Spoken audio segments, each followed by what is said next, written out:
नमस्कार। 20 जुलाई 2026 जंतर मंतर पर कोई प्रदर्शन नहीं था। दिल्ली पुलिस पर एक आक्रमण था। दिल्ली पुलिस पर आक्रमण नहीं था, बल्कि भारतीय लोकतंत्र के ऊपर आघात था। यह आक्रमण था लोकतांत्रिक तौर तरीके से चुने गए एक सर्वश्रेष्ठ सरकार के ऊपर। ऐसे प्रत्यक्ष और अप्रत्यक्ष रूप से कई आक्रमण हो चुके हैं। वह तो नरेंद्र मोदी की सरकार और साक्षात ईश्वर का ये दैवीय शक्ति लिए हुए प्रधानमंत्री नरेंद्र मोदी हैं कि जिन्होंने देश को बचा लिया। थोड़ी भी हिम्मती फिर जाती तो लाशें गिर जाती और फिर कुछ नहीं होता। नरेंद्र मोदी बनना बड़ा मुश्किल है और नरेंद्र मोदी से इंदिरा गांधी होना बहुत ही आसान है। इमरजेंसी लग जाती, कोई कुछ नहीं बिगाड़ता, क्योंकि मामला ये देशद्रोह और विदेशी शक्तियों का हस्तक्षेप करने का है। ये कॉकरोच पार्टी, क्यों नाम रखते हैं ऐसा कॉकरोच? ये कोई अच्छा नाम है कॉकरोच रखना क्या? भारतीय संस्कृति, सभ्यता और परंपरा में राजनीतिक पार्टियों का नाम भी एक कायदे से होना चाहिए और होता है। और किसने इस पार्टी का निबंधन स्वीकार किया इस नाम से? कोई कोबरा रखेगा? ये सब सिनेमा में जो सिंडिकेट सब होते हैं उनके नाम होते हैं, पैंथर, कोबरा आदि इत्यादि। इससे सिंडिकेट चलाते हैं। ये आप क्या करना चाहते हैं? संगठित अपराध, ऑर्गेनाइज्ड क्राइम, या एक सामाजिक राजनीतिक कार्यकलाप? तो फिर कॉकरोच क्यों नाम है? कोई छिपकली, कोई बिच्छू रखेगा? तो नाम कॉकरोच है तो काम तो करेगा ही वैसा। वो भोले भाले छात्र, नीट के विद्यार्थी जिनके वाकई पेपर लीक से पीड़ा हुई, सरकार ने भी इस व्यथा को महसूस किया और तुरंत फुरंत उसे रद्द करवा करके पूरा दूसरा एग्जामिनेशन लिया और उसके रिजल्ट भी आ गए और सभी लोग अपने पढ़ाई में लग गए। लेकिन ये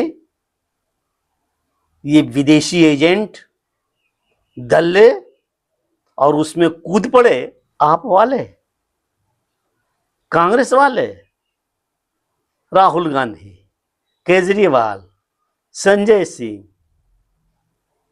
इधर पप्पू यादव। क्या इन्होंने समझा कि कॉकरोच के पीछे कौन है, या फिर समझ करके एंट्री मारी है? छात्रों के लिए इतनी परेशानी है, पेपर लीक होने से इतने दुखी हो, उसके सुधार की आवश्यकता है, तो पंजाब में क्यों नहीं कुछ करते? झारखंड की राजधानी रांची में भी प्रदर्शन हो रहा है, यहां क्यों नहीं आते? क्योंकि इन सभी जगहों में भारतीय जनता पार्टी की सरकार नहीं है, शांति प्रिय जनता है। उन्हें इस बात को समझना चाहिए और समझ करके शांति बना करके लोकतंत्र की बहाली हो और नरेंद्र मोदी जैसे विकास पुरुष हो, इनके सरकार में सम्मिलित राजनाथ सिंह, अमित शाह, गडकरी और भी जितने लोग, सभी हीरे रत्न हैं इनके मंत्रिमंडल में। इतने वर्ष हो गए, कहीं किसी को घोटाले घापले में नहीं हटाया गया, नहीं वो एक आंच तक नहीं आई है।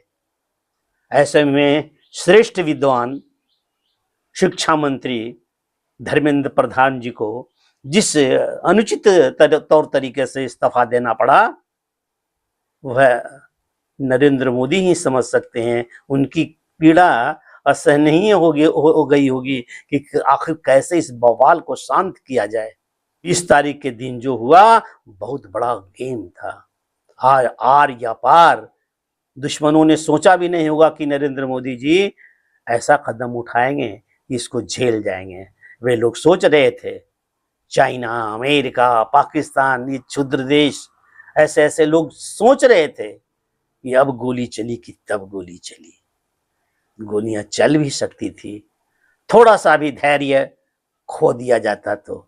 लेकिन जंग जीत गया, जंग जीत करके नरेंद्र, बार बार प्रणाम है ऐसे देव पुरुष का जिसने भारत का सम्मान रख लिया। नहीं तो 20 जुलाई एक यादगार तिथि बन जाती। आशा है देश की जनता, हमारे व्यूअर्स हमेशा सोच विचार करके अपना निर्णय रखेंगे, निर्णय लेंगे और बहुत ही संयमित होकर के देश की स्थिति को सोच करके प्रधानमंत्री के तौर तरीकों को समझना होगा और साथ देना होगा। तभी हम आज के युग में इस वैश्विक अशांति में शांति की ओर दुनिया को हम नई प्रकाश, नई रोशनी दे सकेंगे। आशा है हमारे सभी जागरूक पाठक इस बात को समझेंगे। करता हूँ आप इसे लाइक देंगे और अब तक आपने यदि मेरे इस फेसबुक को फॉलो नहीं किया है तो कृपया फॉलो करें। धन्यवाद, नमस्कार।